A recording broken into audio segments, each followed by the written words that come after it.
Hello, everyone. Thank you for being with us. Today's episode is a replay of a conversation that Alana and I had with Jared Rockwell, who we have been working with since that episode. We wanted to re-air it as part of the disclosure series so that you don't have to go scrolling through the hundreds of podcasts to find it. It was such a good episode, very informative, and clears up a lot of misunderstandings I feel a lot have had with fidelity polygraphs. We had a lot of feedback the first time that this aired, so I'm anticipating we will hear from y'all again and, of course, welcome it.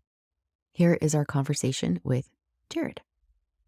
Joining our conversation today is Jared Rockwell, who is a therapist and a polygraph examiner.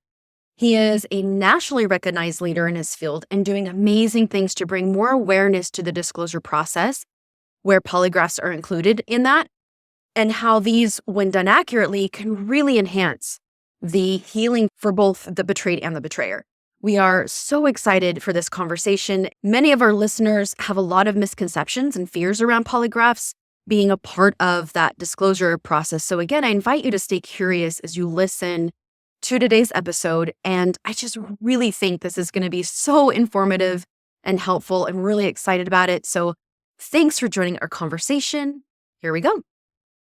I really am grateful that you were willing to do this because, like I just mentioned, working with you recently on a disclosure and having conversations and through email, how you even responded to my client's questions and help guide her and help her understand what this really is for and the purpose. And I was like, well, there's something different here.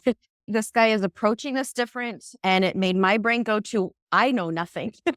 Like there's so much more that I want to know and understand about this as I lean in and do these more often as well.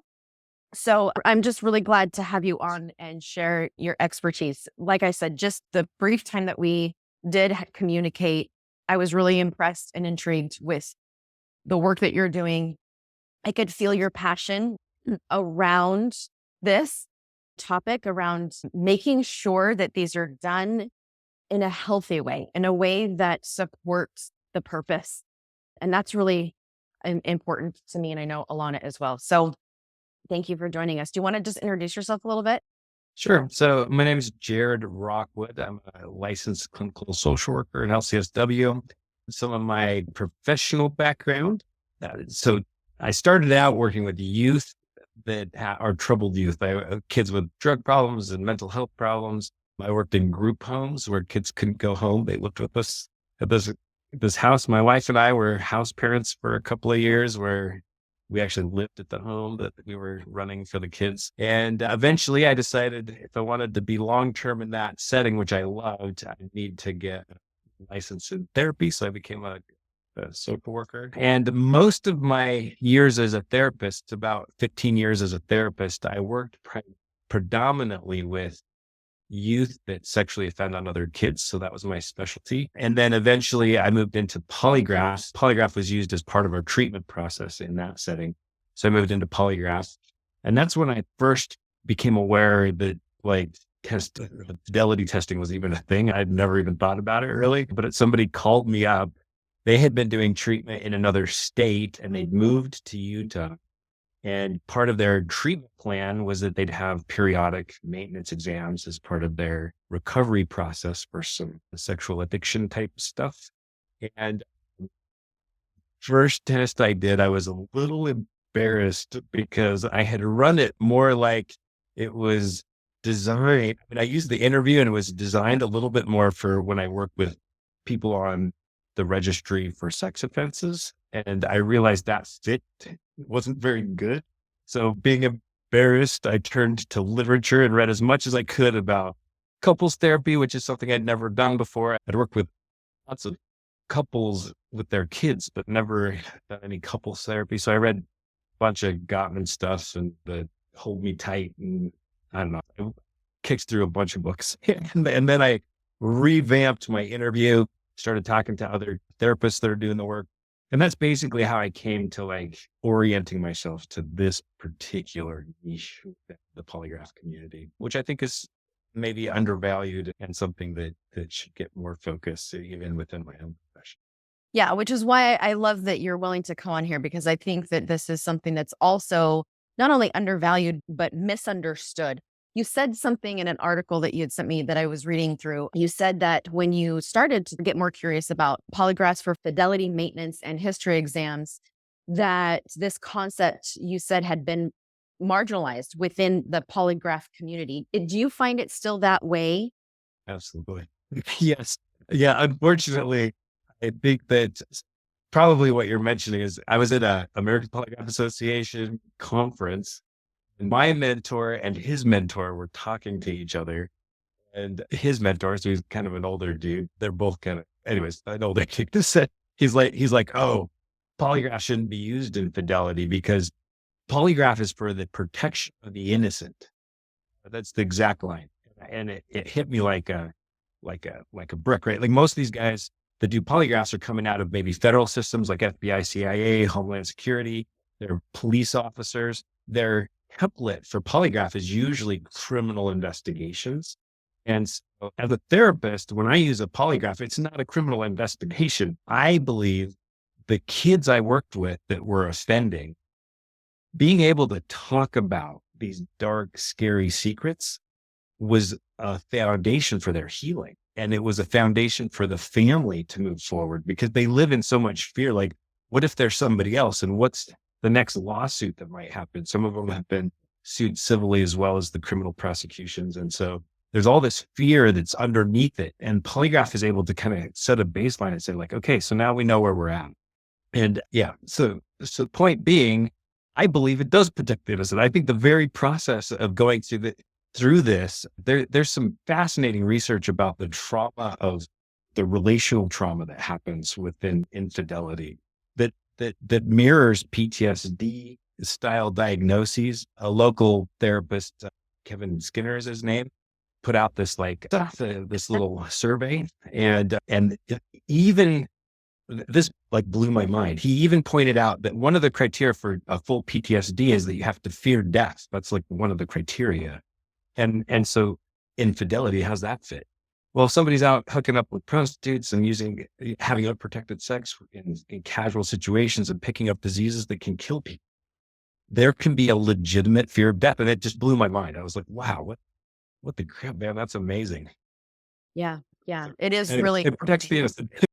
it does. And I like how you included that umbrella of, like you say, people participating in therapy for relational dynamics. Cause I know my own story with PTSD and that symptom and that fear of death, it was the fear of the death of the relationship. And when there's such a Sure. strong attachment to, when there was such a strong attachment to my partner in a lot of unhealthy ways, that fear of it even dying, that relationship dying, divorce, also contributed, I know, to my own PTSD. So I love what you're saying. Alana, do you have any questions? Where's your brain going with this? So many places. As you're talking, I'm thinking of our listeners and I'm thinking how they're going to go, I want to work with this guy.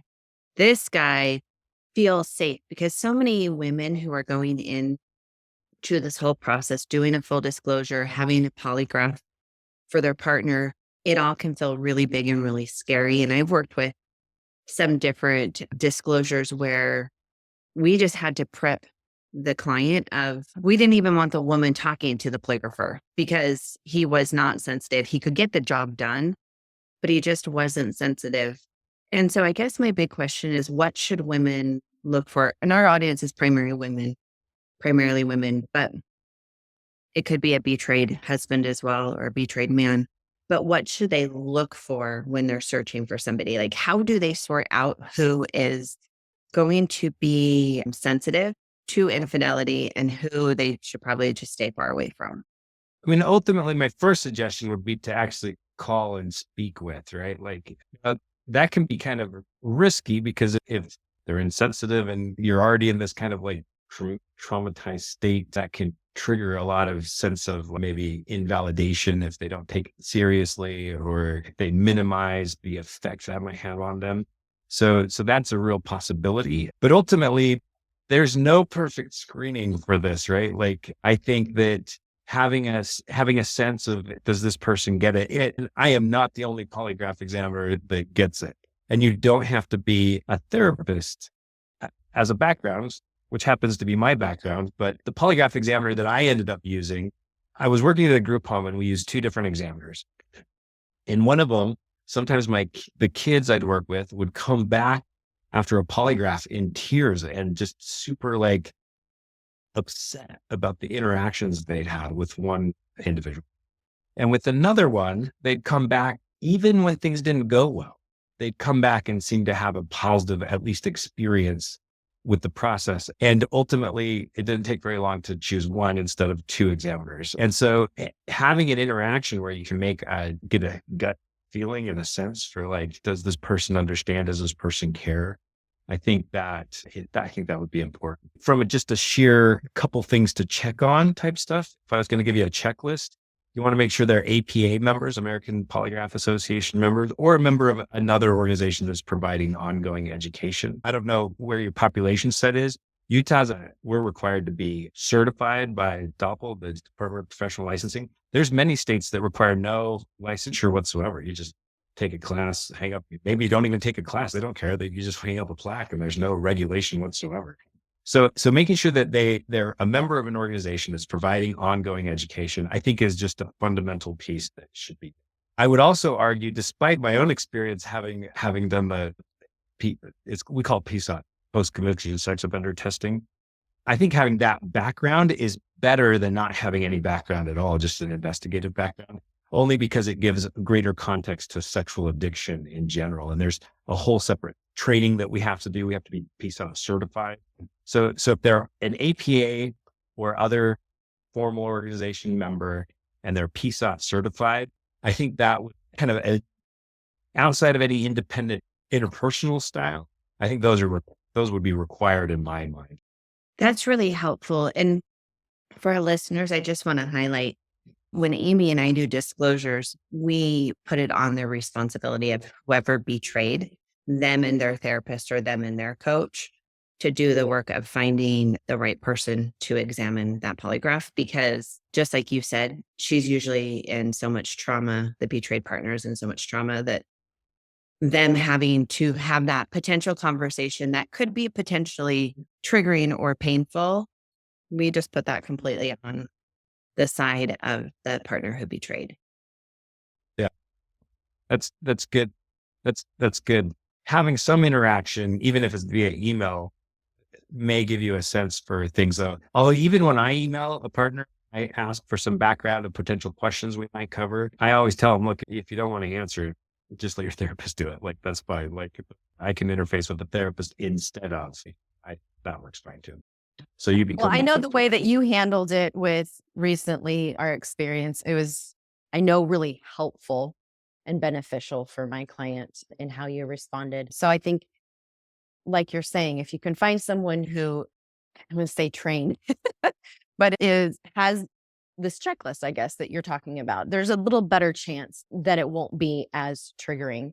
My question to you, and what I would love to maybe shift thoughts towards, we do have a growing number of male listeners who are the ones who betrayed partners. And I know Alana and I both run into this a lot, where when the wife or the betrayed brings up, hey, this is something I really need. I need a full disclosure, including polygraph.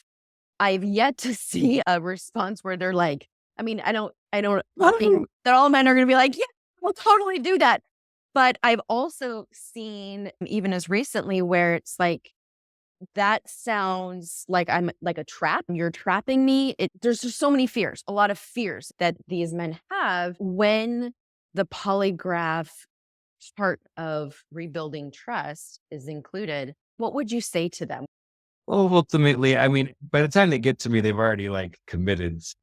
So I'm not really in that early stage.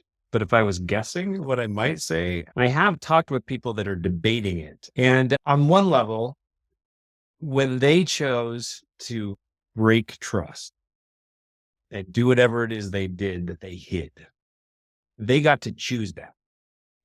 Because they chose that, sometimes in recovery, they're going to do things that they don't want to do. Their partner doesn't want to be in the situation. And sometimes it's okay to do hard things to try to like fight for the relationship and make it work. If polygraph is going to create a baseline of trust then that can be helpful. There's this human propensity to trust others. That's our default template for all people initially. Before anything bad in life happens, our default is to trust other people. It's a truth bias that we have. Once our trust is broken, sometimes what happens is it flips to a lie bias. So the difference between that is, in a truth bias, I generally just accept what you're saying and assume that it's true. It's why it's hard to see some of the signs. Sometimes people after the fact are like, oh, there were all these signs. Why didn't I see them? Well, it's because you're a good person that trusts people. That's a good thing, that's good. And then once you realize the depth of the problem, it becomes hard to even simple things like you're late from work and It's like becomes this lie bias where we just assume that everything is being filtered through this lie. Now, how do you reverse this broken template? I personally believe polygraph can play a role in switching that over, because I can't predict the future. I can't read people's minds. When we're doing tests, we're just asking about past behaviors. That's really important. Fundamentals for polygraph questions. And so ultimately, what good does that do? Well, it sets the baseline for where things are at. And can I trust that this is everything? And hopefully what that can do is take that gnawing fear that there's more, that more is going to come out. You get those disclosures that are so painful, and turn that drip off and just get it out, move forward. Quite frankly, it's very healing for the person taking the test as much as it is for the partner. I have guys that have been through divorce. They're no longer in a relationship at all. And they continue to take maintenance exams because for them, they feel like it's a moment of accountability. They come in once a year. I have a guy, I've been doing it for 5 years. He comes in once a year and he does a polygraph, even though it goes to nobody but his own therapist. And he knows what he's done. So why does he do it? Because he feels like, I don't want to talk to Jared about this. And so it keeps him accountable and an external measure of help for his own negative habits so that he can break those. And so it can be healing for both parties. It's fascinating. I really appreciate you sharing that. What just came to my mind, I'm curious, Alana, what you think about this, but what just came to mind as I heard you say that is really the whole foundation of healing in general in these situations is a lot of times the betrayed is trying to get their partner to do the work and heal and force them. And I know that we say a lot on this podcast, ultimately they got to want it for themselves. They have to want truth and grounding and healing and connection for themselves, not for you. And so that's just what came to my mind as I heard you describe that guy. That's awesome. Well, I love this because I don't think a lot of guys out there who are listening, like that occurs to them, that this is part of an option of their healing path, that they can own this, that they can take it on. So I just love this shift of giving permission, putting this idea out there of, look, go into the polygraph for you, do this for your healing. Bonus any relational aspects we get, but really for the relationship to heal, truly heal, the person who's betrayed needs to do their own work for themselves. And okay, so here's more of a logistical question. For those who don't understand what actually happens when someone goes in for a polygraph, especially for infidelity, because I think there's a lot of unknowns and there's fear, the betraying partner of how long is it going to take? How much are you going to ask me? How much is my wife going to hear about this? What logistically just happens from start to finish when they come into your office? Sure. So here are the universals. First off, I think people have in mind that it's super quick. You see it in movies and it's these glorified, spontaneous, meet the parent style, quick questions that takes 30 seconds. I'll get phone calls from people that are like, hey, I sent 3 or 4 questions. I need 30 minutes or 3 minutes. And I'm like, yeah, a polygraph is going to last 2 to 3 hours. So when you come in, there's no such thing as a quick polygraph. That doesn't exist. In fact, that would be problematic. I'd be seriously questioning what the person's doing if they're able to just sit down and run a test back.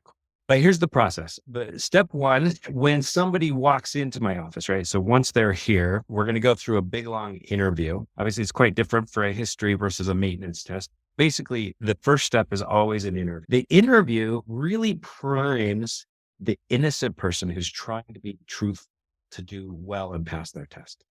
If I just sat them down and ran the test with no talk whatsoever, people that intend to lie are going to fail their test. And it's pretty straightforward. That's easy. The trickier piece is helping people that are trying to be honest to pass their test. And so the interview allows them to tell their story. And in so doing, they're better able and more statistically, they're going to do better on the test. So that interview, it's fairly detailed and fairly invasive, and they don't love it, but it's designed to help them pass. That's its design. Once we're done with the interview, we structure the actual questions that will go into the test. So first section is just an interview. It's just that we're just sitting here talking. Once we move into the formal test, we review every question in advance of the test. So there's no tricks or surprises. They know exactly what's going to be asked and the exact wording that's going to be. Tests themselves are very slow and repetitive. So you have the same questions repeated over and over and over. What we're looking for is statistical strength. The repetitions allow us to see patterns. Physiology in humans is very complex. So we don't actually trust any single moment in a test. We're looking for patterns.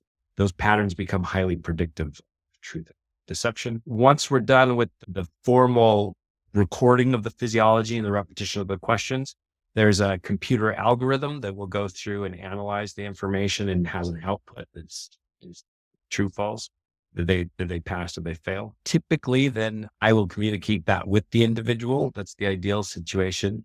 And in the event that they failed, we're going to talk about what's missing. Like, why did they choose to lie? And what else do we need to talk about and see if we can work those pieces out? At that point, I put together a report and I send that report to the therapist. Now, some of these pieces are idiosyncratic to me. Like, I don't send a report to them. I don't send it to their partner. I only send it to the therapist.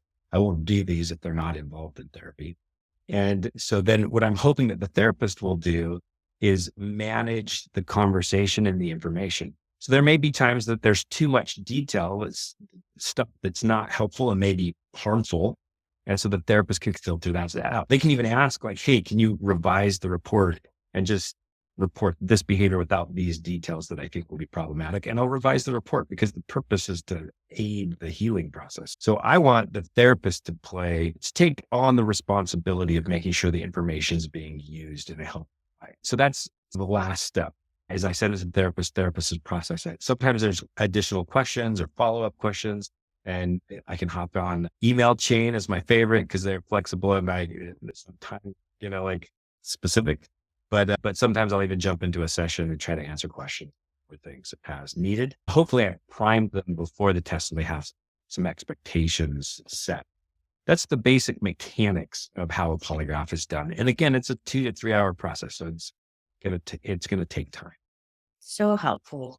And it gives more of a, what should we be prepared for? How reliable is it? We know it's not 100%, but. Yeah, let me start with no test is 100% reliable, right? And I think the polygraph has this bad rap because it's not allowed in courts. This is what I hear all the time. Like they're not accurate because they're not allowed in court.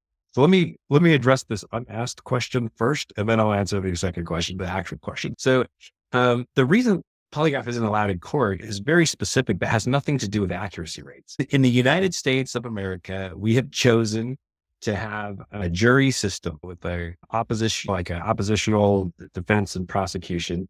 And in the courtroom, there's one group of people that get to make decisions about whether someone's innocent or guilty.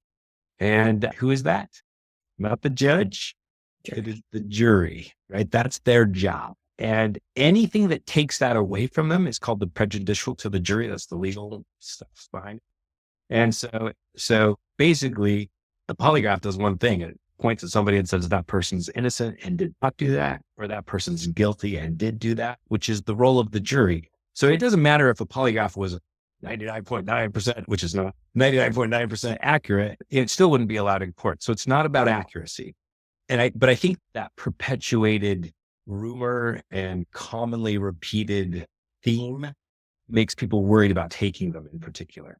So here's the stats on what's called a screening exam. Almost all the tests that I do for fidelity are called screening exams. Screening exams are where There's no specific allegation. We're not saying you did this thing. We're just throwing in some fishing hooks and seeing if anything bites type of thing. We're just checking. And those are about 85% accurate. So there's a 15% known error rate. That error rate includes two things. That's false positives, which is usually what the individual taking the test is worried about. That's when they come in and they try to be really honest, and I call them a liar. So it's kind of the fear from their end. And then there's a false negative, which is usually what the partner's worried about. And that's when they come in and they lie, and I'm unable to see that. And so that 15% represents both types of errors. Both are possible. A polygraph is not a perfect tool. Human judgment, if I give one other kind of counter example.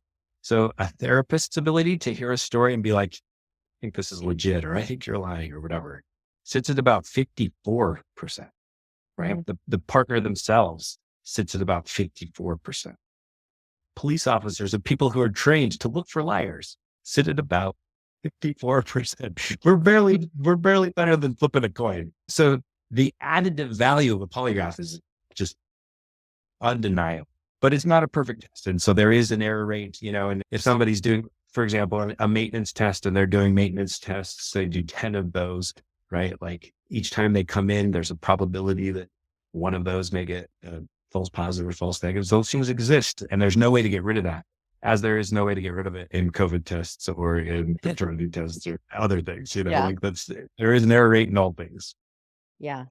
I love that you're saying this, because I hear from women the question of, and the fear around getting a polygraph. There's no way that I'm going to have him do that. He'll lie his way. He's going to pass because he's such a good liar. What would you say to that? Well, let me just cite a study.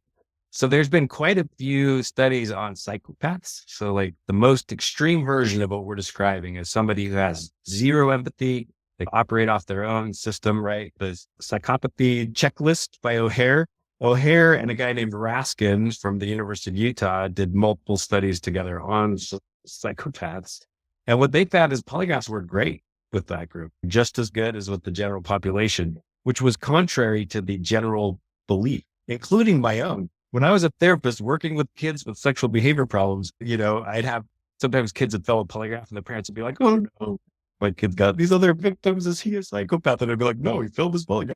Clearly, he's not a psychopath. That turned out to be false. When I became a polygraph examiner and saw the research, I was like, oh, I've been incorrect for many years. Well, okay, so this is so interesting, because I was in a therapist training one time.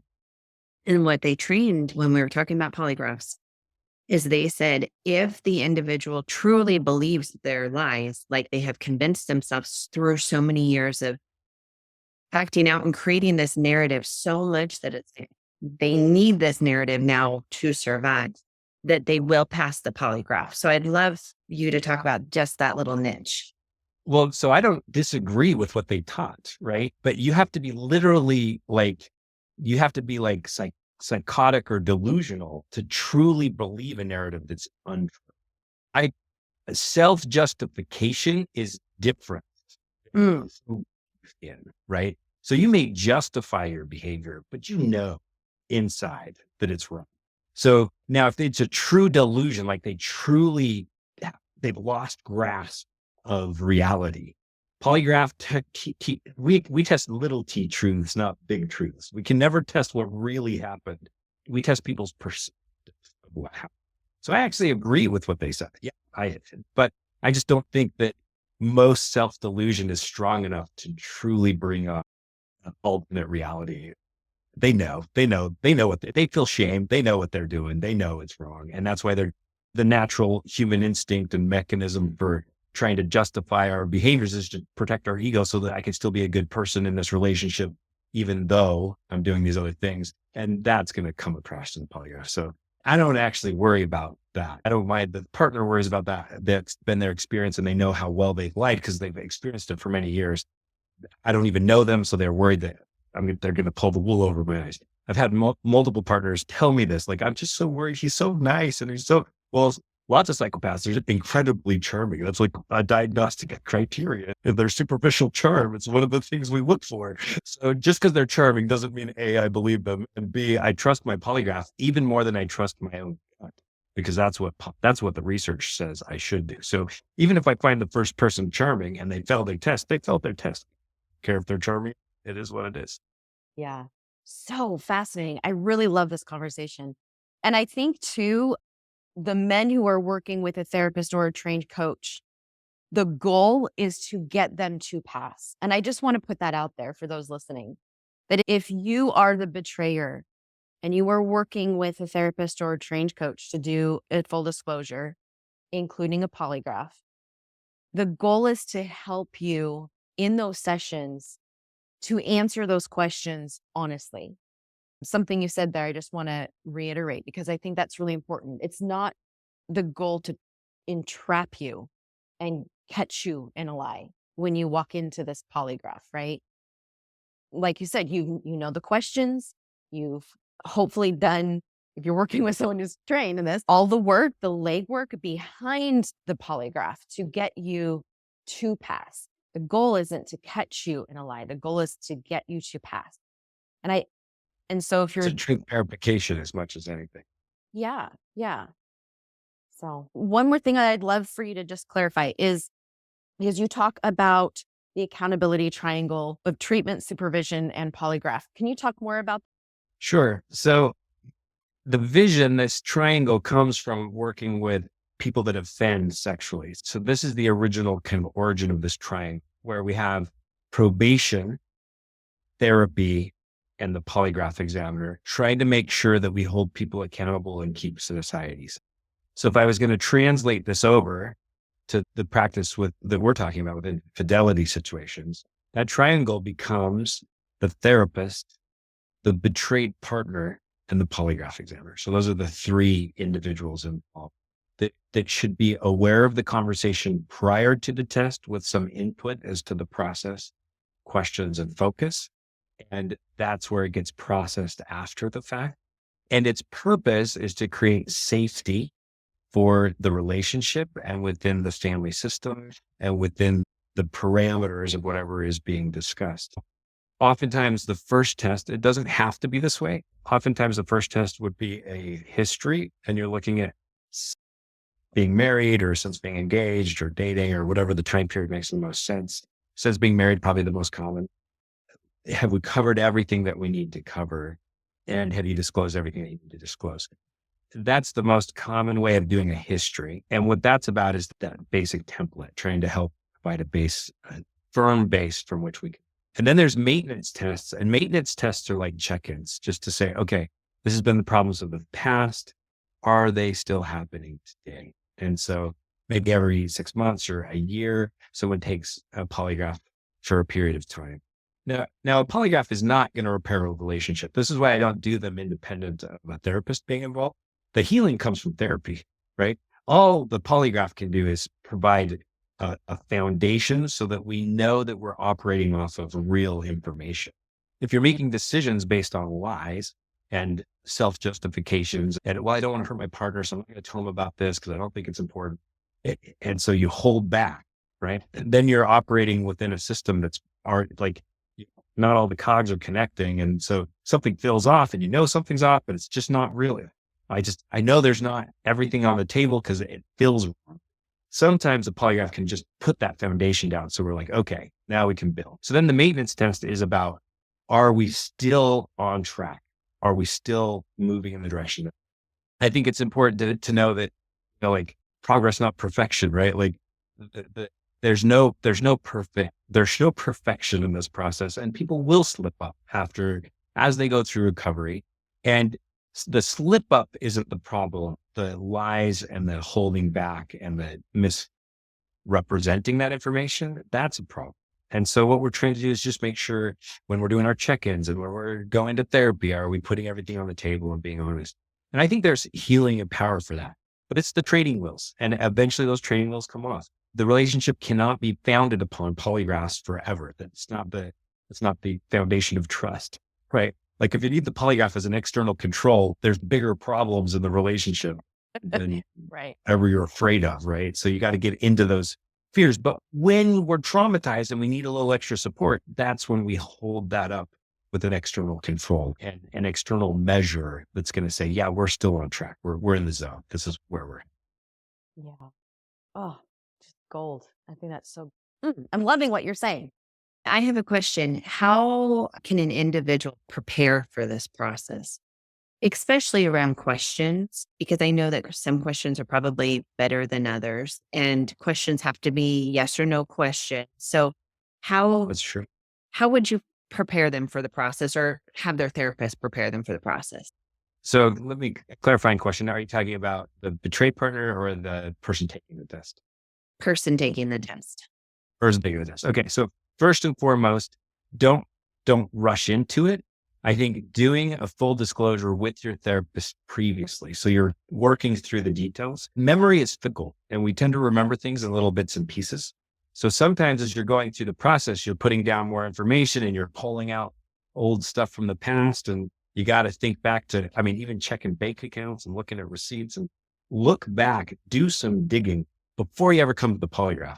Ambivalence is not good in a polygraph. If you're uncertain, everything has to be yes or no. You just said that. Everything has to be yes or no. So we want to be really clear that you feel confident about your answers and therefore do your homework. Don't just like, she's mad, I'm going to take this to try to appease her and make her happy. If you don't do your homework, you're likely to get tripped up in the process. I might ask you a question in the interview and you'll be like, oh, I haven't talked about that. So I'm not going to talk about it now. And so I'm just going to hope this isn't a problem. And then they just keep going with this little silent piece that they thought of it. They maybe legitimately had forgotten it. It's not that they were trying to pull the wool over it. It's just they legitimately forgot. But now they know, and they're in a position where they're sitting in my chair and they're going to fail the test because they didn't talk about it. So I think good preparation is really good. 2, when you're in the polygraph interview, if it hits your brain, say it, even if you don't think it's important, because you don't want to sit in the chair thinking, does that care? I'm not really sure if that is. Well, I saw this like boob on a rated R movie, but is that really pornography? Does that really count? I don't know. Right? Like if you're debating that in your head during a test, things aren't going to go very well. So you want to be clear. And if it hits your head, talk about it. And if I'm the one that says, yeah, dude, that's not what I'm looking for. That's not what I'm talking about. It just helps to relax, okay, cool. We're not worried about that moving forward. And then you're not worried about it in the test and you do fine. So it's about raw honesty. If it hits your brain, talk about it, do some preparation work. I think that's really important. Knowing the questions in advance, that's another thing that seems to be like debated a lot. There's no problem with telling you exactly the themes that you want. So with the list that I get emailed to me from the partner, if they want to share that before they even come in, that is just fine because it gets them thinking about those details. And so if they choose to lie, if they know there's a question on there that they've got this buildup for weeks or months before they come in and take the test and they know they're lying to, that's just fodder for good outcomes, So I wouldn't be afraid about letting them know even what they're going to go into before they come down. There's a fear that like, if they knew it, they could somehow prep for it so that they can pass. Yes. That's an illusion. That's not true. Okay. I'm so glad you just said that because Mm-hmm.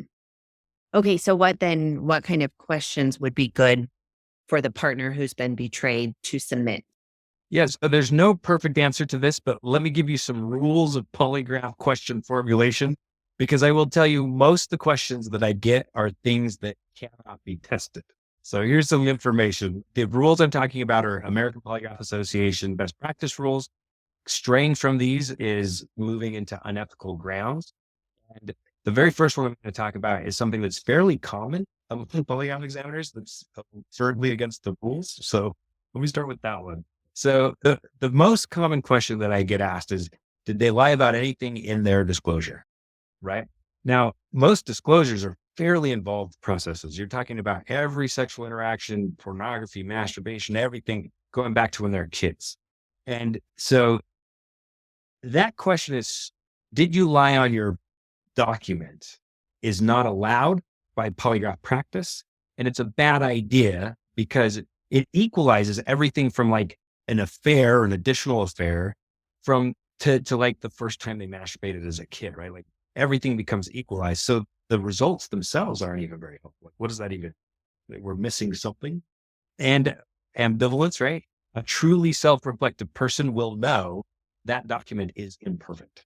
Every full disclosure is imperfect because memory is imperfect.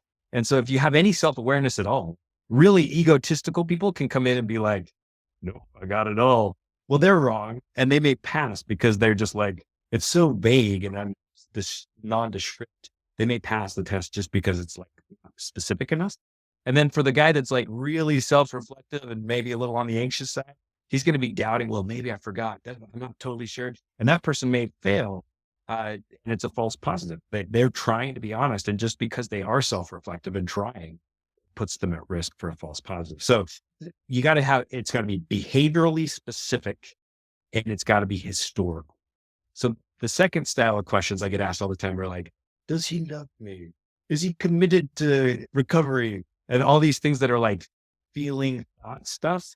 Theory of mind is basically our ability to like look inside other people's heads and read the future and stuff like that. A polygraph is not a crystal. This you can't ask every question and have that be accurate on the test. So you want past behaviors and they need to be specific behaviors. So I usually ask for a series of 5 to 10 questions from clients.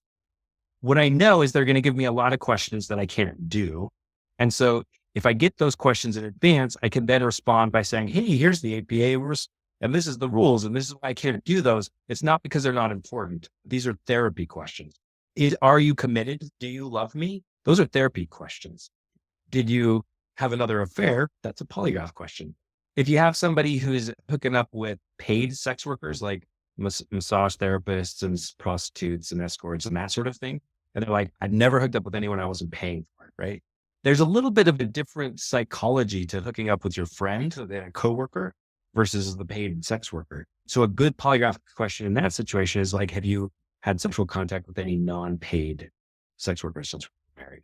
Right. So then you're looking for like an affair of the more emotional / sexual, not just the sexual detached kind. You might have somebody that's engaging in sexting and hookup culture over Tinder and online. And they're saying, I never met up with anybody. It was all online. So they created this boundary in their head. Send pictures, I'll do all sorts of stuff, but I'm not going to meet up with them in person. And they're getting their like a dopamine rush from that exchange. So then a good question is, did you ever meet up with somebody? So wherever they said they drew the line, they'll usually repeat it over and over again. I've never done this. I've never had sex. I've kissed, I've touched. I've never had sex. And lots of times they'll repeat it over and over again. I've never had sex. I've never had sex. They probably created some boundary in their head. So then the question becomes, did you do that thing? Because maybe it's so shameful because they created the boundary and crossed it that they're not going to talk about it. So that's a good polygraph question. So where have they been and what's the next step? That becomes the best types of polygraph questions. But again, it's got to be really behavioral specific. I had a situation not too long ago where somebody sent me 10 questions the night before. I had sent them an email 2 weeks beforehand. Their partner came in. I got the email at like 11:30 or something. So I didn't even see it till the morning of. I'm walking in with their partner 8:30 in the morning. I just read the email right now. And all the questions were things that I couldn't cover. And so then when I ran the test and ran legitimate questions that can be used and sent it, they were livid. They were like, what? You didn't even ask my questions. You're just ignoring me, which is invalidating and it's going to hurt. And that's not something I would want. I would really love an opportunity to talk about those in advance so I can shape the expectations. So getting me the information in advance allows me to communicate with them. And the byproduct was I had a therapist and that therapist supervisor calling me saying, you need to do another test on these questions. And it's like I'm not even allowed. It would be completely unethical. The results themselves would be invalid. Whether you passed or failed, they're completely invalid. So there's that piece. The other thing she was upset about is it's limited. Usually you're talking maybe 2 to 4 questions. And so there's this litany of things that they want to know, but you got to narrow it down to what's the most and behaviorally based. And so it's the reason I ask for so many questions, 10 questions, is because I know that some of them have overlap that I can wrap into one question. And it gives me a sense for what's the most important thing to you. So I know I can't do 10 questions, even though I asked for 5 to 10. But I also know that oftentimes I can collapse things and get into the zone. That can be helpful. But note that you can't install things. There's very specific rules. And so if it doesn't come out to the exact wording, even with like attorneys and stuff, I do defense attorneys that have a client that's being accused of a crime. They want to dictate a question to me and I tell them, I won't test them unless you let me make up the question. Because sometimes even in the interview, something changes, right? So like they confess to something. Now, why am I going to ask them a question on they already confessed to it? Why am I going to ask them a polygraph? So it's got to be after the interview, right before the test, that we can hone on what's the person. Well, I love what you're saying here because there are therapists who will be listening to this, who will be learning information because your whole world of what you do when you are examining a client, a lot of therapists don't know. They kind of just send the client over there like, okay, I trust you know what you're doing. Yeah. And even though there's been some conversation back and forth, this where you really slowed it down and went through the details of what can be included, what can't be, what's ethical for women listening, betrayed partners, what they can expect of what the process looks like, create so much emotional safety for them. So I think I've hit all of my questions. This has been so valuable. I don't think there's a better word. It's just been so valuable. And thank you for sharing your time with us, your wisdom, your knowledge. Any final thoughts that you want to put out there? I don't know if there's anything specific other than I realize that polygraph is super controversial. Like, it's hard to get away from that piece. But the purpose of a polygraph is to create healing. And in the event that it's used correctly, I think it can do that. I also believe incorrectly done, there is a huge, I think that violence and interpersonal violence is a very large problem in our society. And relational dynamics are commonly at the core of that, or at least fears of relational dynamics. Taking a test and sending it to a partner and saying, good luck with that, I think is completely irresponsible on my end as a polygraph examiner. I'm sure my views are greatly shaped by my experience as a therapist. When I'm sending kids that have offended to take a polygraph, it's not to bust their chops. It's to help them heal. I think that a polygraph is a part of a process. And when it's embedded in the process, healing can take place. But as a standalone, not only may it not help, it could be dangerous. So I love that you added that. I love the way you just wrapped that up. And I love this concept of it being part of a process. I totally agree with that. So, Jared, thank you again. Thank you for being with us. For our listeners, as always, thank you for just sitting with us and being part of the conversation. And we'll see you all next week. If you haven't already, we would love for you to follow this podcast. Head over to Apple, Spotify, Google, all the major podcast platforms. We love hearing feedback of how this is supporting you in your journey. If you don't have anything nice to say, just keep moving along. It's all good. Alana and I don't get paid to do this podcast every week, but we are first and foremost always committed to sharing and supporting and helping you. So like it, share it. Let's spread the word that there is hope and healing for those who are looking for support and answers, for those who are looking to choose healing, to choose recovery. And as always, choose you. Take care, everybody.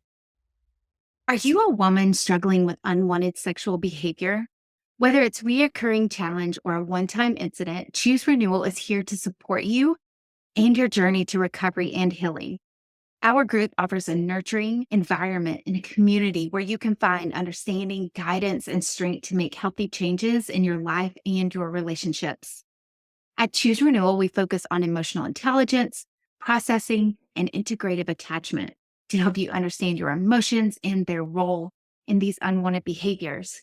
By sharing experiences and coping strategies, we empower each other to cultivate healthier relationships with others and ourselves. Our group provides a non-judgmental environment where you can explore your challenges and triumphs without fear or stigma of shame. Together, we work towards personal growth, self-discovery, and lasting transformation. So whether you're a woman who is just beginning recovery journey or you've been working on it for some time, Choose Renewal offers support, encouragement, and camaraderie. Join us to navigate healing and embrace the opportunity to renew yourself and reclaim your life. Our group meets weekly on Tuesdays, and you can register by visiting chooserecoveryservices.com or check the show notes for a link.